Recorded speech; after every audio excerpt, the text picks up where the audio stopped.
नमस्कार दोस्तों, स्वागत है एक बार फिर से आप सभी का आपके अपने चैनल एक किसान मंच पर। दोस्तों, आज हम एक ऐसे विषय पर बात करेंगे जिससे हर पशुपालन भाई, चाहे वो गायों का पशुपालन करता हो, भैंसों का पशुपालन करता हो, भेड़ बकरियां या कोई भी पालतू पशु जैसे अपने घर पे रखते हैं, कुत्ता या बिल्ली शौकिया तौर पे, तो वो सभी पशु लगभग परेशान हैं। और कितने भी दवाइयाँ स्प्रे हम यूज़ कर लेते हैं, कोई सोल्यूशन हमारे सामने नहीं निकल के आता। तो दोस्तों, आज हम बात करेंगे चिचड़ों, किलनियों, मक्खियों, इन या बाहरी परजीवी जिनको हम बोल सकते हैं, इनकी वजह से पशुओं में क्या क्या नुकसान होते हैं, कैसे इनका समाधान किया जा सकता है। साबुन के माध्यम से, रीढ़ की हड्डी वाला भी बताएंगे, टिक्के का भी बताएंगे, देसी भी बताएंगे और विदेशी भी बताएंगे। एक ऐसा घरेलू नुस्खा भी बताएंगे जो हर पशुपालक भाई यूज कर सकता है। चिचड़ों की वजह से क्या क्या कमी होती है पशुओं में, कैसे नुकसान होता है और उसकी रिकवरी कैसे हो सकती है, बचाया कैसे जा सकता है। दोस्तों, वीडियो थोड़ी लंबी बन सकती है, लेकिन अंत तक अगर आप देखोगे तो मेरा मानना है कि मतलब आप अपने पशुओं को चिचड़ों से बचा सकते हो, किलनियों से बचा सकते हो, मक्खियों से बचा सकते हो और इनसे होने वाले नुकसान से बचा सकते हो, यानी कि एक पशुपालक का आर्थिक नुकसान से आप बचा सकते हो। दोस्तों, सबसे पहले ये जान लेते हैं कि चिचड़ होते क्या है। चिचड़ों को दोस्तों परजीवी बोला जाता है। परजीवी एक ऐसा जीव है जो दूसरे जीव पर निर्भर होता है, वहीं से अपना पालन पोषण करता है, वहीं पे रहता है। दोस्तों, चिचड़ हो गया जैसे, और पेट के कीड़े हो गए, ये सभी परजीवी की कैटेगरी में आते हैं दोस्तों। और आज हम जो बातचीत करेंगे वो चिचड़ों के ऊपर बात करेंगे दोस्तों। से सबसे पहले अगर हम नुकसान की बात करें तो दोस्तों, एक जो दुधारू पशु होता है, वो दुधारू पशु बिल्कुल अपना मिल्क प्रोडक्शन है वो कम कर लेता है। वजह ये रहती है दोस्तों कि चिचड़ों की वजह से पशु ना तो अच्छे से खाने पीने पाता है, ना ढंग से डाइट ले पाता है, और इरिटेशन काफ़ी हो जाती है पशु को, जिसकी वजह से प्रॉपर डाइट नहीं ले पाता है। जो थोड़ा बहुत पशु खाना खाता है, जो थोड़ा बहुत वो हजम करता है और जो न्यूट्रिशन लेता है वो खून के रूप में जाता है पशु के अंदर, डाइजेस्ट करता है, तो वो चिचड़ किलनियाँ क्या करती है, उस खून को चूस लेती हैं, जिससे जो दुधारू पशु होते हैं वो उनका काफ़ी नुकसान होता है। और पशुओं के नुकसान की वजह से जो भाई पशुपालन करते हैं तो उनका भी आर्थिक नुकसान होता है। दूसरा है दोस्तों, चिचड़ों की वजह से पशु के अंदर स्किन के ऊपर काफ़ी इरिटेशन हो जाती है। एलर्जी, पशुओं में स्किन की, त्वचा संबंधित काफ़ी बीमारियां हो जाती हैं, या फिर जैसे बाल वगैरह पशुओं के उड़ जाते हैं, तो ये भी समस्याएं काफ़ी आती है पशुओं में। तीसरी जो समस्या आती है दोस्तों, वो है जो ये बीमारियों का आदान प्रदान करते हैं। जैसे हमारे बाड़े के अंदर अगर 10 पशु हैं, 10 में से अगर एक पशु को कोई बीमारी है, तो वो चिचड़ों के थ्रू, किलनियों के थ्रू या मक्खियों के थ्रू एक पशु से दूसरे पशु के अंदर फैलाते हैं वो एक दूसरे का संक्रमण। चौथा आता है दोस्तों कि वो है जो चिचड़ पशुओं या जो किलनी है, चिचड़ है, वो पशुओं का खून चूसते हैं, जिससे पशु के अंदर हीमोग्लोबिन की कमी हो जाती है। हीमोग्लोबिन की कमी यानी कि खून की कमी हो जाती है पशुओं के अंदर। रेयर केस में पशुओं की डेथ भी हो जाती है। तो इन सब से बचाव हम अपने पशुओं का कैसे कर सकते हैं, कैसे हम मुनाफा कमा सकते हैं, वो आज हम जिक्र करेंगे।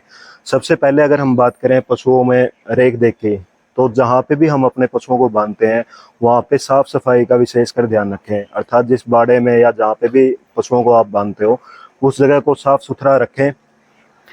दूसरा आता है दोस्तों, जैसे कीटनाशक साबुन आती है दोस्तों, कई कंपनियों की आती है, अच्छी अच्छी कंपनियों की, तो वो आप यूज़ कर सकते हो दोस्तों। साबुन यूज करने का तरीका होता है दोस्तों, जैसे अगर आप साबुन पशु को दिन में लगाते हो, उसकी अपेक्षा अगर आप पशु को रात के समय में या शाम के समय में पशु को अच्छे से खाना खिला के, नहला के, पानी पिला के और फिर साबुन का लेप उसके पशु के अगर हम ऊपर करेंगे दोस्तों, साबुन ऐसे लगानी है कि मतलब पूरे पशु के ऊपर झाग रह जाए, और नेक्स्ट अगला दिन हम पशु को ताज़े पानी से नहला सकते हैं। तो पशुपालक भाइयों, आपसे एक अनुरोध और है, जब भी आप भैंसों पे या पशुओं पे, अपने पशुओं पे जब भी साबुन अप्लाई करें, उस साबुन को आप यूज करके वापस उसको थैली के अंदर डालें, ताकि जो भी फ्रेगरेंस है उसकी साबुन की वो एज इट इज़ रहे। और जब भी हम हफ्ते या 3 दिन में, 5 दिन में, हफ्ता 10 दिन में जब भी रिपीट करें, वो फ्रेगरेंस उसकी ऐसे रहे, और ताकि रिजल्ट जो है साबुन का वो अच्छे से मिल सके। दूसरा तरीका आता है दोस्तों, रीढ़ की हड्डी वाला, दोस्तों रीढ़ की हड्डी वाला जो तरीका है दोस्तों, सबसे पहले हमें क्या करना है कि पशु को या तो मतलब चिकना हाथ करके पूरा पशु का हाथ फेर दो, क्योंकि जो रीढ़ की हड्डी वाली दवाई होती है वो रूंगों के थ्रू मतलब पशु के पूरे शरीर के ऊपर जाती है। सबसे अच्छा रिजल्ट आएगा जब आप पशु के ऊपर या तो स्प्रे कर दो, स्प्रे अगर हो जाए तो वो सबसे बेस्ट है। अगर स्प्रे ना कर पाओ तो चिकना हाथ कम से कम पशु के ऊपर पूरे पशु के ऊपर फेरो। फिर उसके बाद जो रीढ़ की हड्डी वाली है वो ठोई से लेके और पुंजड़ तक उसके बूंदे डालो। तीसरा तरीका की अगर हम बात करें दोस्तों, आइवरमेक्टिन इंजेक्शन। आइवरमेक्टिन इंजेक्शन होता है दोस्तों, वो पशु के अंदर के जो वॉर्म्स होते हैं यानी कि आंतरिक जो परजीवी होते हैं उनको भी खत्म करने का काम करेगा, साथ में जो बाहरी परजीवी होते हैं दोस्तों उनको भी खत्म करने का काम करेगा। तो इंजेक्शन का भी यूज पशुपालक भाई डॉक्टर की रेख देख में कर सकते हैं। चौथा जो तरीका आता है दोस्तों, वो बिल्कुल देसी तरीका है। एक आम पशुपालक या मतलब हर जगह पे अवेलेबल होगा दोस्तों, जैसे नीम की पत्तियां हैं।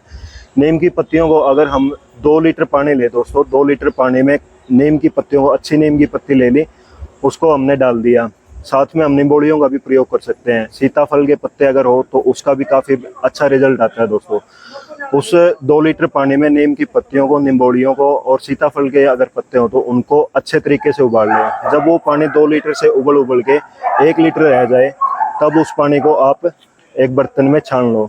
छानने के बाद दोस्तों जो वो घोल तैयार होगा उसके अंदर हम उसमें नमक मिला के पूरे पशु के शरीर पे हम अप्लाई कर सकते हैं, जिससे पशु को काफ़ी राहत मिलती है। दोस्तों ये एक ऐसा नुस्खा है जो मतलब हर पशुपालक भाई यूज कर सकता है, सस्ता भी है और अच्छा भी है। दोस्तों ये बात हुई जो पशु के शरीर के ऊपर परजीवी होते हैं उनसे बचाने के लिए। लेकिन दोस्तों मैं एक बात और बता दूं, जो चिच्चड़ होते हैं दोस्तों वो पशु के ऊपर ही नहीं होते। जहाँ पे हम पशु को बांधते हैं वहाँ पे जो दीवारों के अंदर छिद्र होते हैं दोस्तों, उस जगह पे भी छिपे हो सकते हैं, या फिर कई जगह जैसे मैट होते हैं दोस्तों वहाँ पे भी छिपे हो सकते हैं, मैट के नीचे हो सकते हैं, दीवारों में, छिद्रों में, मतलब बहुत सारी जगह बिल्कुल फंसे होते हैं ये चिचड़। और जब तक हम इनका पूरा खात्मा नहीं करेंगे चिचड़ों का, तो ये ऐसे ही जल्दी जल्दी अपनी ग्रोथ करते रहेंगे और चिचड़ों की समस्या खत्म नहीं होती। तो जैसे ही हमने ऊपर पशु का ध्यान रखा है, ऐसे ही हम पूरे बाड़े का साफ सफाई रखें। साथ में मतलब सभी दीवारों पे जहाँ पे हम पशुओं को बांधते हैं वहाँ पे अच्छे से स्प्रे करें। या मार्केट के अंदर बहुत सारी कीटनाशक ऐसी दवाइयाँ, ऊपर मेंशन होता है कि कितने परसेंट कितने पानी के अंदर वो घोल तैयार करना है, वो पूरे भी कर सकते हैं। साथ में मतलब दीवारों पे या जहाँ पे छिद्र हैं, जहाँ पे चिचड़ हो सकते हैं, वहाँ पे उसको अप्लाई करो। दोस्तों मेरा साथ के साथ में ये मानना है कि आप ना सिर्फ अपने बाड़े का या घेरे का मतलब जहाँ पे पशु बांधते हो उसका ध्यान रखें, अगर पड़ोसी आपका सहायक हो तो वहाँ पे भी अप्लाई करवाओ। क्योंकि जो चिच्चड़ होते हैं वो अगर वो आते रहेंगे तो इनका समाधान नहीं हो सकता। दोस्तों ये बातें हुई चिचड़ों के समाधान की। तो इन सब तरीकों का यूज़ आप कर सकते हो दोस्तों, जैसे कि साबुन का आप यूज़ कर सकते हो, रीढ़ की हड्डी वाला आप यूज़ कर सकते हो, इंजेक्शन का आप यूज़ कर सकते हो, लेकिन डॉक्टर की रेख देख में करो दोस्तों। या फिर बिल्कुल साधारण तरीका जो हर घर में अवेलेबल होता है, नीम की पत्तियों का प्रयोग कर सकते हो दोस्तों। तो 4-5 तरीके हैं। दूसरा साफ सफाई का काफ़ी अच्छे से ध्यान रखो दोस्तों। ये तरीका आपने हफ्ते में एक बार यूज़ करना है और दोबारा फिर हफ्ते दर हफ्ते मतलब ये चीज़ें आपको नियमित रूप से करनी है। तो आप देखो ये दोस्तों आपके पशु हैं वो चिचड़ों से काफ़ी राहत महसूस करेंगे। साथ ही जो दुधारू पशु होते हैं वो उनका मिल्क प्रोडक्शन ऐसे एज इट इज़ रहेगा। दोस्तों अगर ये वीडियो आपको अच्छी लगे तो ज़्यादा से ज़्यादा पशुपालक भाइयों के साथ शेयर करें, साझा करें।